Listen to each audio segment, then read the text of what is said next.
Good morning. Thank you so much for joining me for the 2026 part one of three fiduciary training. And today we're going to cover fiduciary fundamentals. I have a lot of content to cover, so I'm going to move along at a pretty good pace.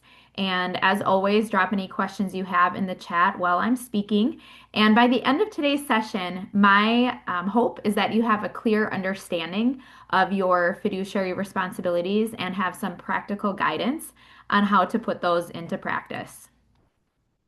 Again, I'm going to be moving along and I have a lot of content. This is part one of three for 2026. My name again is Jenna Witherbee. I'm one of the advisors on the team at 401k Plan Professionals. And if you're not familiar with myself or our team, we are financial advisors that specialize in corporate retirement plans. And so we help plan sponsors and their employees with navigating their retirement plan.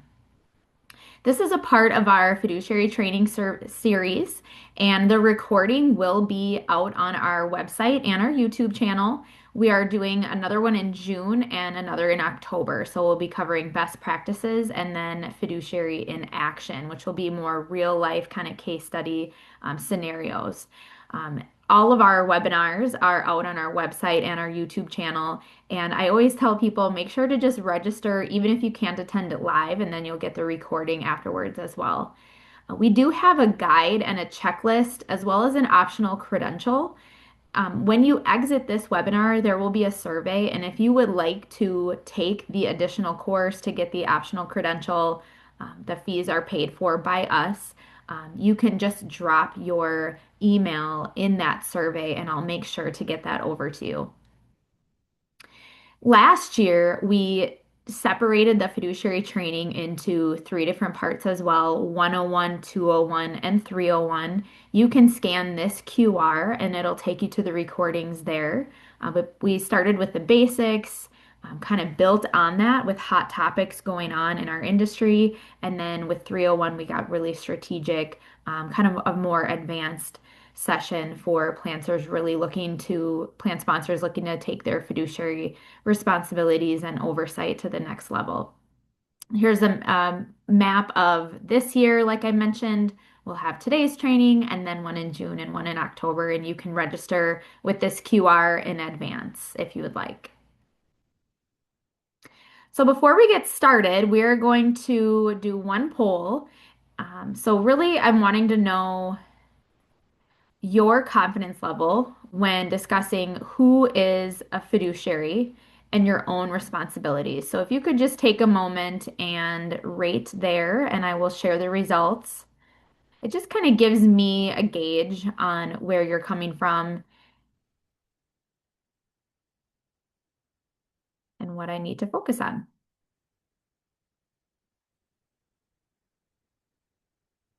Okay, so it looks like for the most part, we have a pretty high level of understanding. We're going to continue to doing these fiduciary trainings. I think the more that you hear these concepts and listen to them in daily practice, that can be helpful. So whether you are coming at this as someone in HR or perhaps finance, as a C-suite level of some kind, I'm going to give you, like I said, practical guidance on how you can play out your fiduciary responsibilities. So, first of all, what is a fiduciary? It's a person or an organization who's required to act in the best interest of another party rather than their own financial interests. So, you personally may be a participant in your company's 401k plan. However, when it comes to your role as a fiduciary, you are taking off that individual hat. It's not just about you, and you're putting on that hat of a fiduciary looking out for everyone's best interest. And in general, it's an individual or entity that exercises discretionary authority or control over the management of a plan or management over assets, provides investment advice for a fee. So that would be where my team comes into play, and has any discretionary authority or responsibility in administration of such a plan. And a key here is that the title that you have doesn't necessarily matter. It's more your role, it's more your actions. So whether you intend to act as a fiduciary or know you are a fiduciary or think you're authorized to act as one, it's really in daily practice. What are you actually doing that will determine if you are a fiduciary or not. So I'm going to go through the top 10 responsibilities of retirement plan fiduciaries. I will have an icon in the upper left-hand corner of each of these 10 steps that will kind of indicate maybe the role, the position, the area that may want to focus more. Maybe certain responsibilities fall more on your plate than others. So the entire plan committee and any named fiduciaries, number one, must act solely in the best interest of plan participants and avoid conflicts of interest. So this is really, really important. You're putting participants first. Again, like I mentioned, you're taking off that individual hat. You're setting aside personal preference, employer convenience, or relationships you may have with certain vendors. Every decision that you make or that your plan committee makes should be defensible as helping participants achieve better retirement outcomes. And if you do have any sort of conflicts of interest, you must disclose those. So decisions must always be made with transparency and participants' interest in mind. Number two, follow the plan document. And this maybe falls in the lap more of human resources, whomever is managing the benefits of your company. So there is a plan document, an adoption agreement that is a written out plan document. So it's formally adopted. It needs to be kept up to date. If you're changing anything about your plan design, you must make an amendment. And there's different tax code rules that affect different aspects of your plan, such as who is eligible for your plan, how much employees can contribute. Maybe your company as an employer is going to have matching or profit sharing contributions. There's a vesting schedule, and there's also a whole area talking about money coming out. So distributions, loans, hardships, when and how can benefits be paid to plan participants. And there's other supporting documents that go alongside the adoption agreement. So you may be familiar with an SPD, summary plan description. Summary of material modifications needs to be provided if you do make any major amendments to the plan, fee disclosures. If these apply to you, maybe a QDIA, Qualified Default Investment Alternative Notice. If you're a safe harbor plan, you have that annual notice, automatic enrollment, and blackout would pertain to if your plan is going through a conversion, there's a required notice there. And in these plan documents, there are named fiduciaries, so people that are specifically identified. This could be an employer, company officer, third party, a plan administrator. And then there's also unnamed fiduciaries. So make sure you're aware, maybe you're processing payroll and you're not named anywhere in these plan documents, but you are certainly a part of the 401k administration. You make decisions, you're sending in contributions on time. So there's named and unnamed. Number three, the entire plan committee carries out duties with care, skill, and diligence. So there's two key concepts here, loyalty and prudence.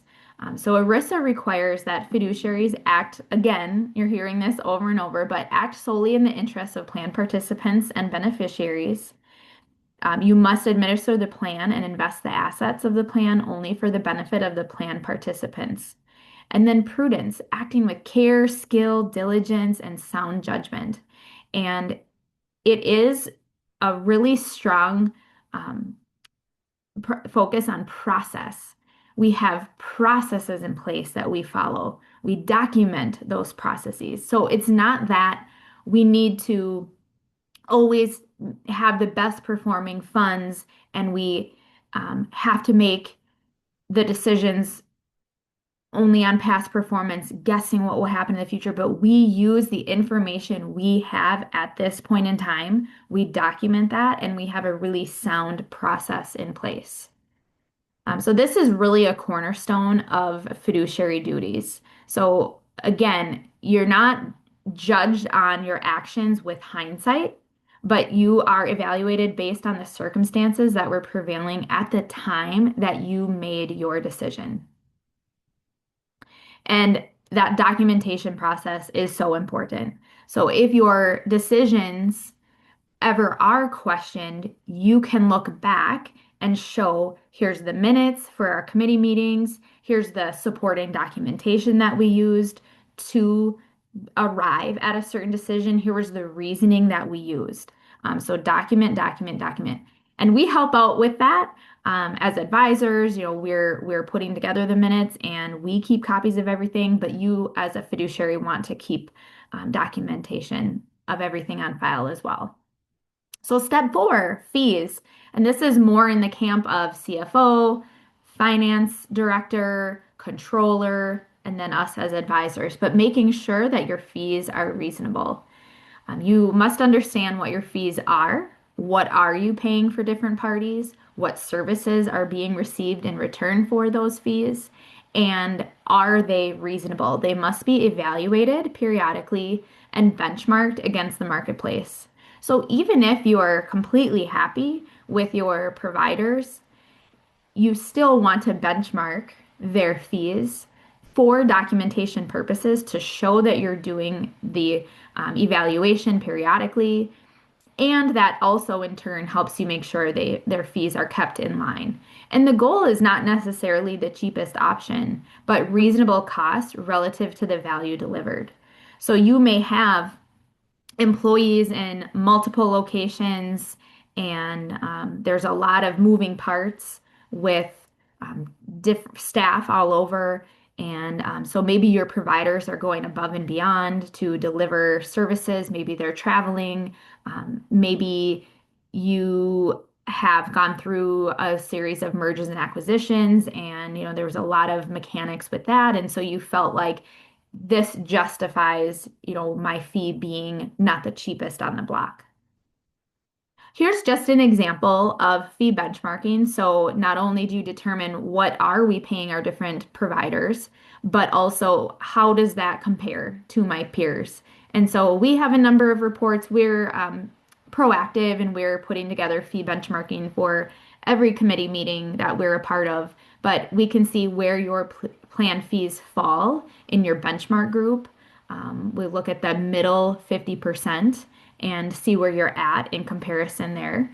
And we can even strip out and say, how does just your provider fee compare? How does just the advisor fee compare? How do your investment fees compare?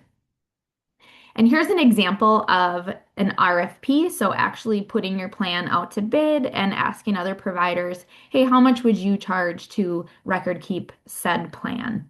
And that's something that we can be the quarterback for, so you don't need to spend all the time getting the fee quotes and putting everything together. We also look at your fees on an investment level. And so you might be familiar with revenue sharing versus fee levelization. Revenue sharing is when the investment expense ratios include kind of a buffer in order to pay for the record keeper fee and the advisor fee. So certain share classes have revenue sharing pre-built in, and there's nothing wrong with that. That's a very common way that 401k plans will pay for their different parties. There are other plans that utilize zero revenue sharing fund classes. So in other words, investments that strip out any extra revenue sharing, and then you can just add on a flat level fee for the record keeper and advisor. So examples here would be R6 share classes, K6, Z share classes. They're the lowest possible share class of the mutual fund investments. And this provides great transparency to plan participants. And then again, on top of that, you can add a level fee for advisor and record keeper. So those are, that's kind of getting a little detailed and granular there, but just an example again of how we can do some fee benchmarking. Number 5, and this pertains to the entire plan committee, prudently select and monitor investments. And this is certainly where we can assist you as well. So again, we're proactive. We're putting together the investment analysis preemptively So we're sending it out in advance of committee meetings, going through it with you at the committee meetings, and sharing any recommendations that we have. So here's just an example. We not only look at how are your funds performing, but we compare them to your the peer group. We look at category ranking. We're looking at expenses.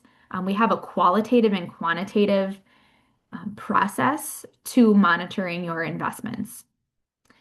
And we can assist with looking at unique asset classes as well. So things like ESG, environmental social governance, funds that focus on companies or holdings or strategies that are in alignment with those factors, pooled employer plans. So looking at kind of outsourcing different pieces of your plan administration, managed accounts, target date funds, model portfolios, sector specific funds. So there's a lot of different directions we can go with the asset classes in a plan. But at the end of the day, we're still taking that prudent process to monitor, select and monitor your funds. Number six, this would also pertain to the entire plan committee, including ourselves as advisors, maintain and follow an investment policy statement. An investment policy statement, or IPS, is really just a document that provides a roadmap to explain that process for investment decisions. So, what would be criteria for adding or putting a fund on a watch list or even removing and replacing an investment? And you want it general or loose enough where it's not difficult to follow. So we don't put language in there like we will always have a fund that does XYZ or we will always have a fund that costs XYZ. Um, and we do work with ERISA attorneys to help us with our language and make sure that it's appropriate. And this isn't something that is legally required, but it really does demonstrate having a prudent process in place and consistency. And this is something that if you have a new committee member or someone leaves, we may revisit this IPS just so everybody is on the same page. Number seven, entire plan committee, monitor and document fiduciary decisions. So this really goes to that documentation piece. So we're helping with this, but putting together the agenda, typing up the minutes after the meeting, circulating those so everyone can review those. Typically, we're able to get a plan review from whomever your record keeper or provider is. So looking at the data on the back end from the provider, like participation, contribution rates, Roth versus pre-tax usage, distribution stats, the IPS, as I mentioned, the investment analysis, fee analysis. And then we like to talk in every committee meeting about an education plan as well. And documenting all of these discussions and decisions is just really helpful, not only for us to make sure we're staying on track and doing what we said we're going to do, but also to show you have that process. And if ever asked to prove you have backing for your decisions and your reasoning, you've got it all. And so always ask us, we keep copies of everything. You'll want to keep copies as well, but just holler if you ever need anything from the past. Number eight, entire plan committee. Ensure proper delegation and oversight. It is not uncommon for plan sponsors to outsource certain parts of their administrative activities to external service providers. There's so many moving parts and complexities, and most of the plan sponsors we work with, the 401k administration is not their sole responsibility, right? They're wearing a lot of different hats. This is just one of many things. And so the 401k record keeping, you're having an outside provider that's holding the assets and letting your participants transact, sending them statements. You may even outsource approval and processing of certain kinds of distributions like quadros, loans, hardship withdrawals. Oftentimes, companies are hiring us for our investment advisory services. And there are different types of fiduciaries. You've maybe heard of the 316, 321, and 338 different types of fiduciaries. This is a really wordy slide. Really, the 316 plan administrator, think of that as more communications, disclosures, notices, handling reporting. So that's something that you can certainly outsource. In the box, 321 and 338 is where my team lives. And so we're investment advisors, we're consultants, really both 321 and 338, we're taking the same actions. We're arriving proactively at investment committee meetings with the analysis, and we're putting together our recommendations. With a 321 environment, ultimately the committee has the final say. Some committees take a formal vote or an informal kind of vote. In the 338 environment, we could just say, here's our recommendations, and this is what we're doing. So we have more discretion on those actual investment choices. Um, and just know that you as a plan sponsor, you can't ever fully step down from your role as a fiduciary. Sure, you can outsource a lot of the different pieces, lean on professionals, lean on experts in these different areas, but ultimately you will still have liability in terms of choosing your providers, making sure you're sending in contributions on time. So there are certain facets that you still need to be a part of. There is something called a pooled employer plan. We've been talking about this quite a bit over the last year. This is an environment where you can pool your plan together with many other plans and outsource a lot of the responsibilities. So if you look at this chart, in the middle column under traditional 401(k) plan, you're taking on several of these responsibilities. In a pooled employer plan, you can outsource many of those things. So you could have a pooled plan provider. In our case, with our PEP, which is named 401(k) Collective, we selected Newport Ascensus as the pooled plan provider, and then we're the advisor. You really can hand off a lot of your administrative duties. So things like notices, signing and filing the 5500, compliance testing, auditing. If you are large enough where you require a plan audit, the PEP is nice because there's just one audit for the entire PEP. And you still have to provide data, you still have to make sure you're putting in contributions on time and you're selecting and monitoring Newport and us. But this may be an arrangement that makes sense for you to outsource more things. If you want more information on the PEP, you can scan that QR or certainly you can reach out to me and ask. Number 9, human resources and payroll ensure timely and accurate plan operations. A really big key here is on-time payroll deposits. On-time deposits are very, very crucial when it comes to 401(k) plans. There is a 15 business day rule. You must deposit the contributions within 15 business days, or 7 business days if you have less than 100 employees. And really just as soon as possible. Deposit those contributions as soon as they can be reasonably segregated from your company's general asset. And there are consequences if you are late, which isn't uncommon here and there. Things happen and there's correction processes that you can take. But really key is on-time contributions. And then lastly, number 10, this is more in the HR benefit function. Ensure participant communications are clear and accurate. So fiduciaries are responsible for making sure their participants receive the required disclosures, clear information, and sufficient education to make informed decisions. And I'd say this step, we find our clients really lean on us.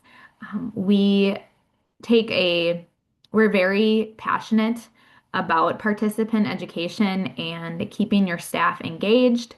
So we do a variety of different formats, group and individual meetings, in person, virtual. We've done pre-recorded videos, embedded links into emails. We've been a part of open enrollment meetings. Maybe you have an intranet or even an app that your staff uses. So we've done kind of small bite-sized videos for there.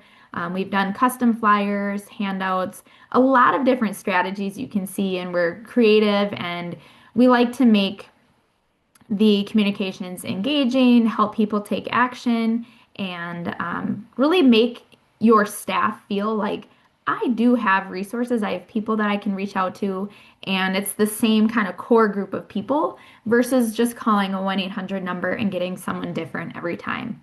The one-on-one virtual meetings have been really powerful over the last few years. We have standing dates that we call office hours that your staff can sign up for a 30-minute kind of one-on-one, 20 or 30 minutes. And there are even set days, maybe we set aside for just your staff. Hey, we're taking April 15th and 16th to talk about XYZ. Here's the link. You can sign up for a 30-minute time slot. We also have on-demand education for your staff. Our financial wellness series is very popular. Over the years of talking to people about their 401k, the conversations go outside of the 401k and it's to debt. Do you have an emergency fund? Do you have an HSA? Are you saving for other goals? So we created this 8-step financial wellness series that people can kind of go through on their own time, and those are bite-sized videos. So just more examples here of pre-recorded videos, um, flyers with QRs. Hey, 401k Plan Professionals is hosting a couple group meetings, and here's a time slot. Here's an option to sign up for a 30-minute time slot. Okay, well, you will receive a fiduciary guide and a checklist from us. Like I mentioned, there is an optional fiduciary training. It's called Fiduciary Essentials for Defined Contribution Plans. It's a series of modules. There's 3 quizzes and then a final assessment at the end. You also get a really nice 401k plan audit checklist if that pertains to you, depending on your plan size, and a document that calls out compliance dates to keep in mind. So this recording and all of our past webinars will be out on our website, 401kplanprofessionals.com. Here's a QR also to our YouTube channel.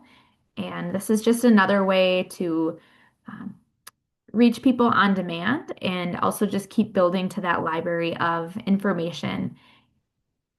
Here's our 2026 webinars looking ahead for plan sponsors, so you can register with that QR. We do have an in-person event as well, April 30th. This is our half-day in-person plan sponsor fiduciary summit. This is our 13th annual, and we have a number of virtual webinars as well.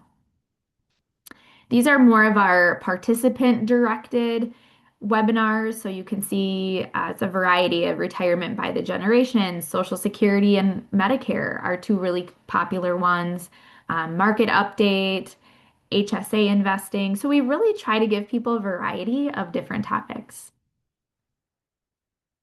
So here's our complete plan schedule or webinar schedule. And if you are, say, in human resources, feel free to always pass along to your staff any of those participant-directed webinars.